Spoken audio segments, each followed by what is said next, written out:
El caso Penades ha estado en el centro de la información en las últimas horas. Sin embargo, la política, lo legal y las investigaciones paralelas han sido las aristas que más han estado sobre la mesa. Nuestra intención hoy es poner el foco en las víctimas y en las distintas formas de violencia que se han ejercido sobre ellas. Por eso, para hablar de este tema, ya tenemos del otro lado de la línea a Andrea Atuana, directora de la ONG El Paso. Andrea, ¿cómo andás? Muchas gracias por atendernos. Hola, buenos días. Muchas gracias a ustedes. Primero que nada, no puedo evitar preguntarte cuáles son las primeras sensaciones que te generó escuchar la confirmación de la imputación al ahora ex senador. Bueno, yo creo que este sí es un caso paradigmático. Creo que este sí es un caso que va a marcar un antes y un después. Digo esto porque nos hacíamos esa pregunta con Operación Océano, ¿no? Si Operación Océano iba a ser un caso que marcara. Y yo tenía mis dudas, y de hecho todavía seguimos, ¿no?, con ese juicio, con muchas dificultades, pero la verdad es que haya una imputación en un caso tan grave y que involucre a una alta autoridad de gobierno, realmente creo que esto sí es un antes y un después. Creo que el trabajo de la justicia ha sido muy importante, porque todos sabemos que cuando hay mucho poder involucrado se corre el riesgo de la impunidad, y por lo menos aquí dimos un primer paso. Claro que todo no está ya laudado, falta el juicio, pero también sabemos que cuando hay una imputación es porque hay muchos elementos, ¿verdad?, que van a llevar a que el juicio, bueno, esperemos que llegue a que se haga justicia. Como vos bien decías, estamos frente a un caso paradigmático, es inédito por la importancia que tiene la persona que cometió este delito. Y a mí me parece interesante preguntar, ¿no?, ¿qué papel juega la relación de poder? En este caso estamos hablando de un legislador en los abusos, particularmente cuando también se trata de menores. Andrea, ¿te tengo del otro lado? Bueno, se nos cortó la señal, pero ya vamos a estar comunicándonos con Andrea, algo que decía ella, y es lógico, y es algo que han manifestado varios legisladores, y es la confianza en el sistema político, ¿no? Como ella misma decía, cuando se trata de alguien tan importante, tan relevante, que la justicia haya podido actuar con transparencia es algo que da tranquilidad de alguna forma. ¿Ya la tenemos del otro lado? Genial. Te decía, Andrea, que, como vos bien decías, estamos frente a un caso paradigmático por la importancia que tiene la persona que cometió estos delitos. Y a mí me parece interesante preguntar, ¿qué papel juega la relación de poder en los abusos, particularmente cuando se trata de menores? Bueno, justamente, ¿no? Es muy relevante, porque cuando hay mucho poder político, poder estatal, siempre se corre enormes riesgos de que la impunidad sea el resultado, ¿verdad? El poder es central. Cuando nosotros hablamos de violencia sexual hacia niños, niñas y adolescentes, de lo que estamos hablando es de una relación de abuso de poder, de una relación coercitiva, donde obviamente cuanto más poder tenga esa persona, cuanto más prestigio, cuanto más respaldo tenga el explotador, el abusador, las víctimas se van a sentir muchísimo más sometidas y con mucho miedo a la denuncia. Y acá viene el otro punto, ¿no? Lamentablemente en este momento yo creo que esas víctimas corren mucho riesgo, porque no se logró la protección que es de esperar que se logre, que la legislación además así lo plantea, para víctimas que sufren este tipo de situaciones. Entonces, lamentablemente, la persona que ha sido imputada tiene los nombres de quienes, o por lo menos de algunos, ¿no?, de los denunciantes. Entonces se quebró todo, ¿no? Yo diría que el Estado de Derecho queda puesto en cuestión cuando hay una ley que claramente protege a las víctimas, sobre todo a las víctimas menores de edad, y que acá eso quedó totalmente pisoteado, avasallado. Entonces, hay dos grandes temas acá. Uno es la investidura de la persona que abusa, que explota, y otro, esa investigación paralela donde se utilizan recursos estatales para averiguar la identidad de las víctimas. Y además también, por lo que plantea la fiscal, el amedrentamiento, ¿no? Los seguimientos de autos. Eso es realmente gravísimo, No solo es un Estado omiso en el sentido de que no le dio protección a las víctimas, sino que por el contrario, las dejó en un nivel de exposición brutal. Y yo no puedo pensar que es un caso aislado, ¿no? Acá se utilizó el aparato del Estado. No es que, un funcionario corrupto. Y eso es muy importante que lo veamos. No, y no solamente pensando en esto del amedrentamiento, no solamente en estas víctimas, sino en otras posibles víctimas que a partir de esto no se animen a seguir denunciando. Por supuesto, yo creo que la primera que denuncia, que es Romina, fue muy valiente. Realmente quienes estábamos viendo toda esta situación nos preguntábamos, ¿no? ¿Qué iba a pasar con ella? Porque, no es solamente la persona involucrada, también hay mucha gente que lo apoya, ¿no? Estamos hablando de un senador de la República, tiene miles de votantes, entonces es realmente muy peligroso, ¿no? Muy peligroso lo que ella hizo al tirar al plantear esa primera denuncia y seguir manteniéndolo, ¿no? Y saliendo en los medios. O sea, realmente yo creo que estamos ante un caso extremadamente paradigmático. ¿Y qué esperamos que esto pueda seguir y terminar en buen puerto. ¿Y qué se puede decir de otros jerarcas, ¿no? ¿Qué sucede cuando las más altas autoridades deslegitiman las denuncias, afirman que son difamaciones, argumentan que desconocen a las víctimas, etcétera? Bueno, eso también nos muestra de que, obviamente, acá estamos hablando de una situación que no es de la vida privada, ¿no? No es que un amigo, le pasó esto a un amigo y yo nunca imaginé que mi amigo pudiera hacer esto, sino que estamos hablando de personas con una investidura muy importante, de las más altas jerarquías, el presidente de la República, el ministro del Interior. No es en vano, ¿no? Sus declaraciones tienen un peso y también tienen un mensaje hacia las víctimas.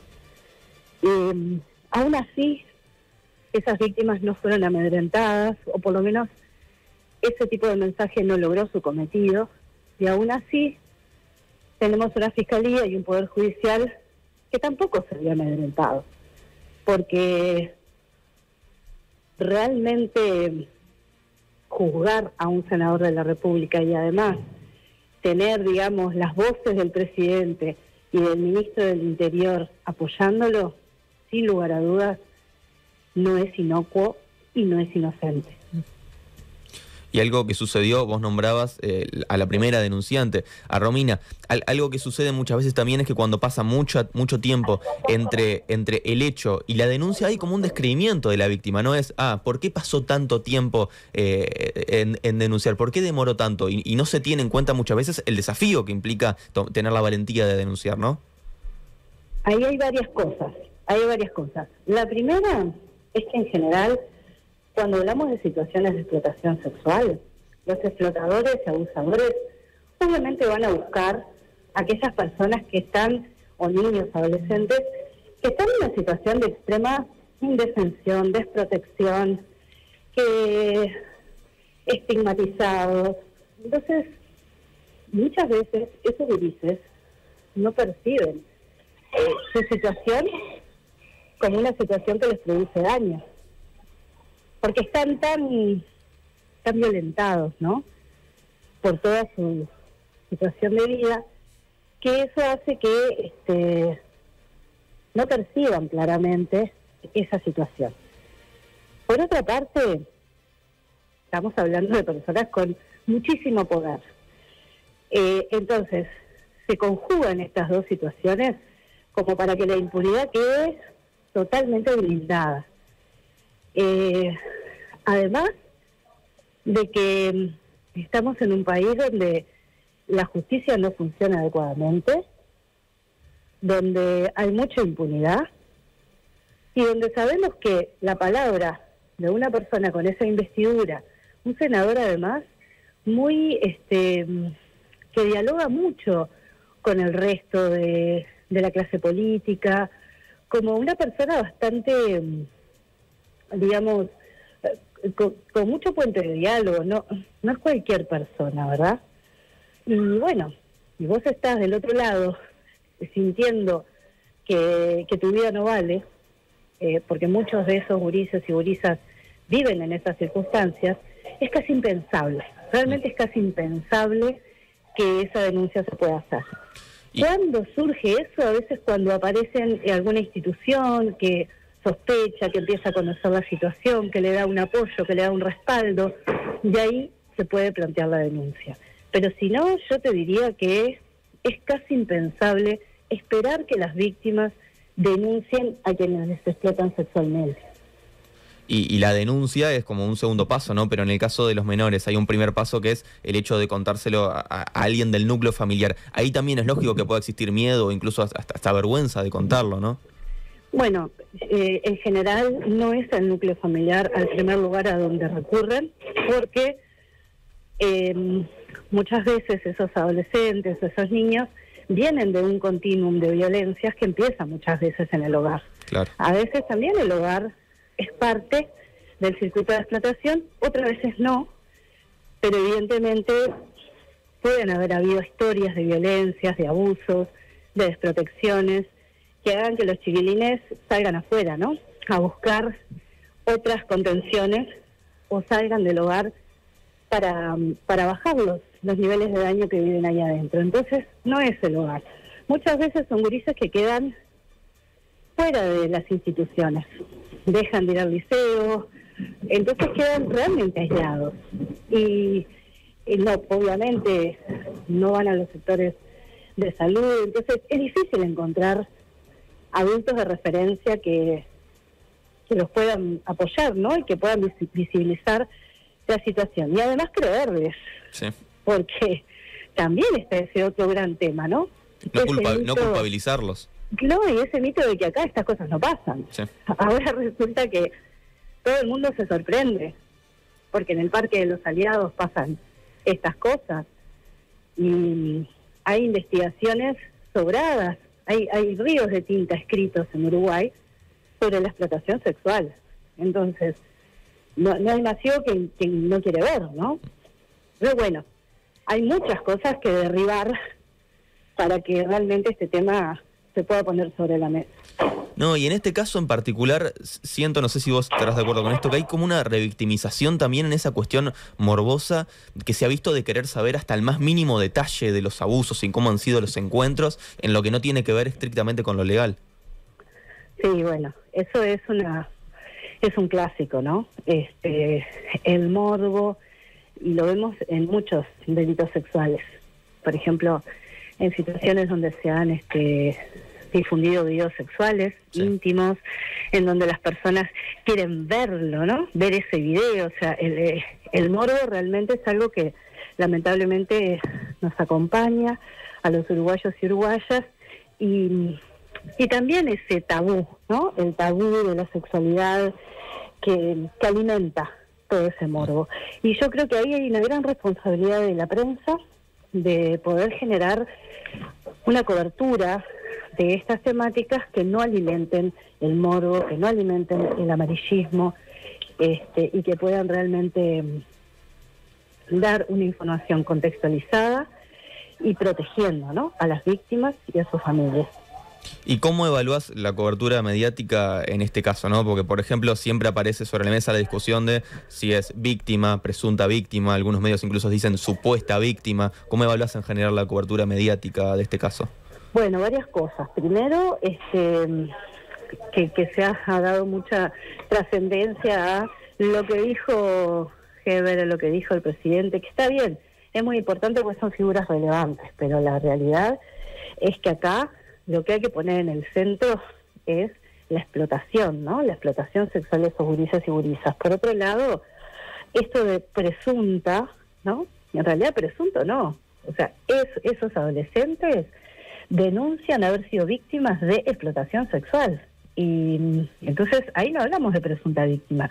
Si queremos podemos hablar de presunto abusador, o quizás Claro. es lo que más lo que sería adecuado, ¿no? Presunto explotador, presunto abusador, porque bueno, todavía no hay una condena, ¿no? Pero no presunta víctima de ninguna manera. ¿Y no da la sensación de que también ha habido como una victimización del victimario? Bueno, eso por supuesto, ¿no? Por eso te digo, dar la cobertura de lo que dice el presidente, que es su amigo, que lo miró a los ojos, de la conferencia de prensa de Penades, o sea, hacer una conferencia de prensa en el Parlamento, ¿no? Darle todo ese lugar a un senador acusado de explotación sexual, realmente es patético. Es patético y es un mensaje de que, bueno, de que a quién le estamos protegiendo, a quién le estamos dando todas las garantías, a quién le estamos dando la palabra, al acusado, ¿no? Entonces, yo creo que sí, que en realidad, si tú haces una cobertura en donde explicas qué es la explotación sexual, traes los números, la magnitud del problema, dónde se da la explotación en Uruguay, quiénes son las principales víctimas, qué perfil tienen o características los explotadores, esa sería una cobertura mucho más imparcial que estar cubriendo las voces de quienes defienden a un explotador sexual que tiene esta investidura. Y este caso en particular tomó relevancia lógicamente por ser un legislador, pero como vos decías, esta es una problemática en general que tenemos en nuestro país y debería preocuparnos en el día a día el tema de los abusos, no debería quedar solamente en este caso, ¿no?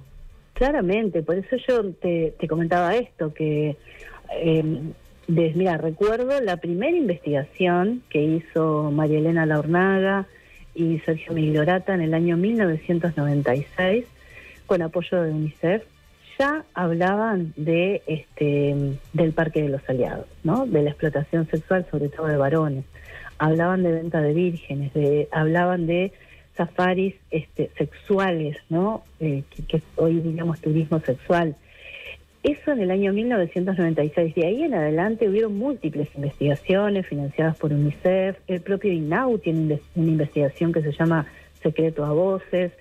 Sin embargo, parece que el sistema político, por lo menos muchos políticos que hoy están en el gobierno de la coalición, dicen que no saben, que recién se enteraron, que no pueden creerlo. Y la realidad es que no pueden creerlo porque nunca les ha interesado ni han colocado prioridad en una temática que es grave, que hace muchos años que está, digamos, presente, ¿no?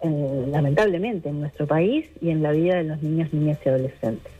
No, aparte, como vos decís, obviamente, si lo supieran y no se hace nada, es gravísimo. Pero también es muy grave el hecho de que no se sepa en teoría, porque demuestra, como vos bien decís, la falta aparentemente de interés de poder hacer algo para solucionar este tema.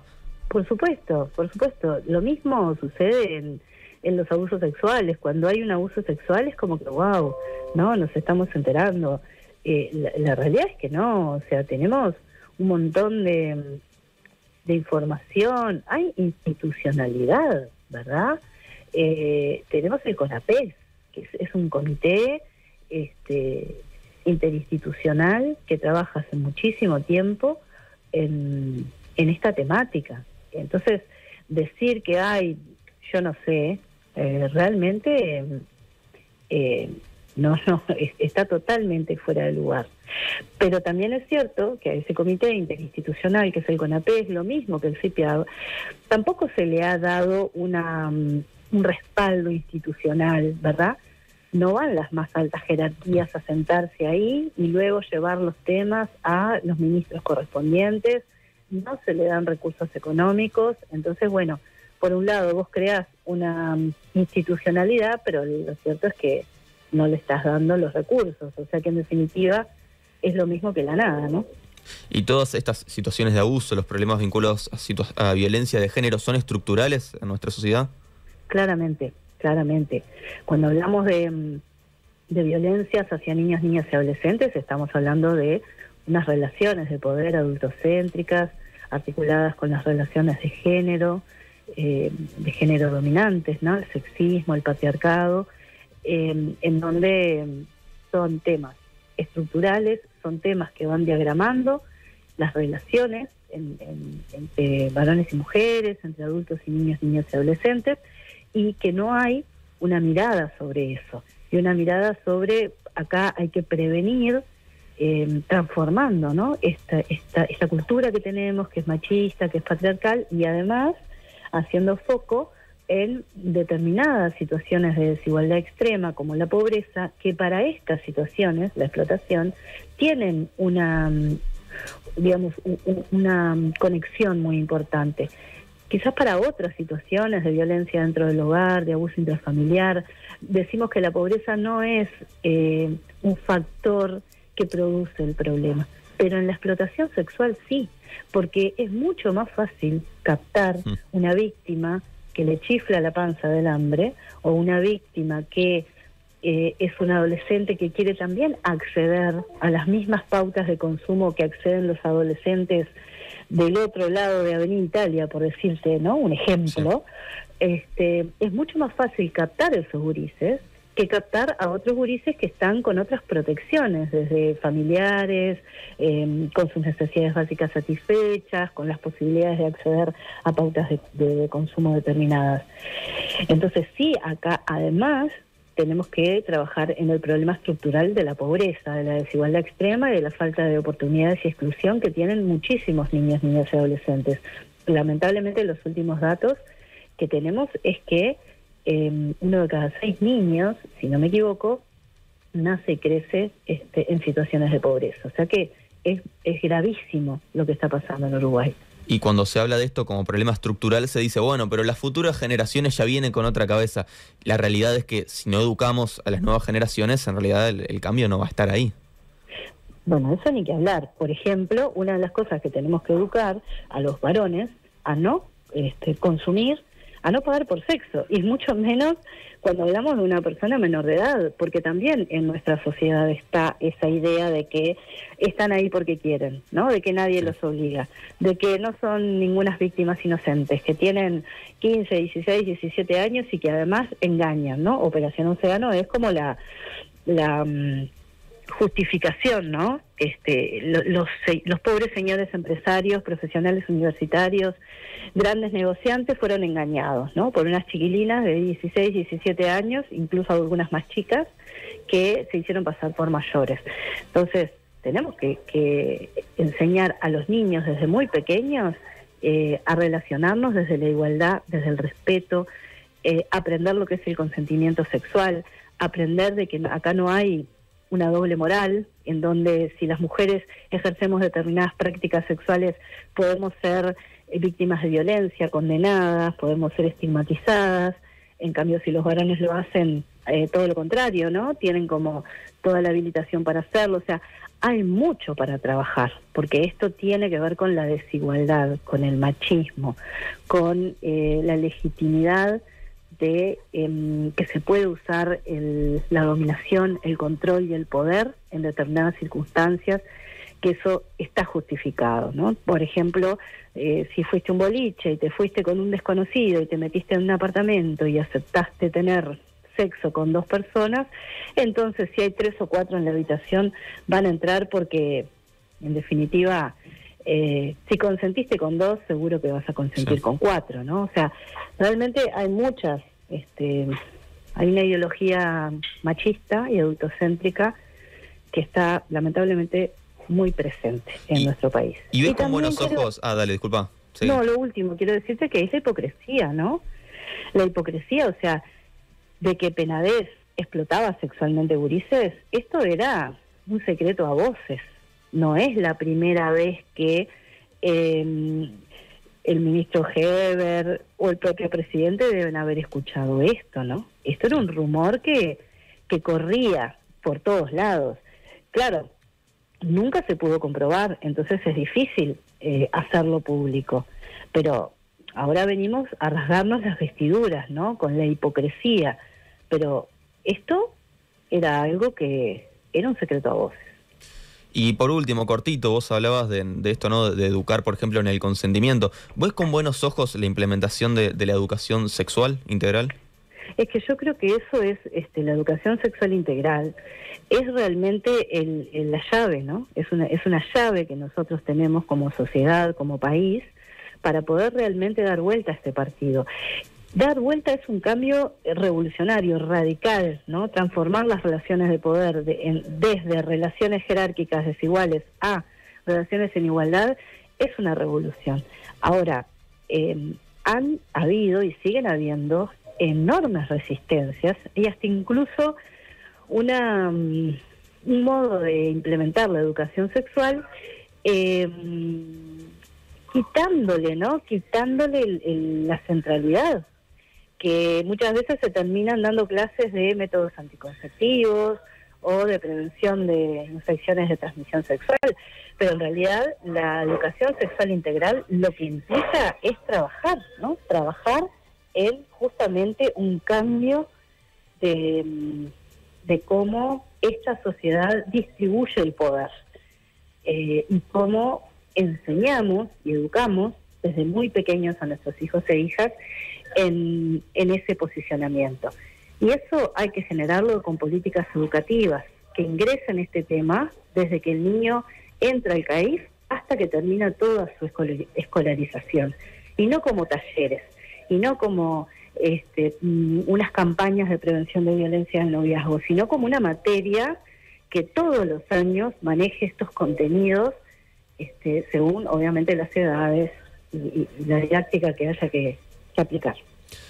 Andrea Tuana, directora de ONG El Paso, muchísimas gracias por estos minutos. Gracias a ustedes, un placer.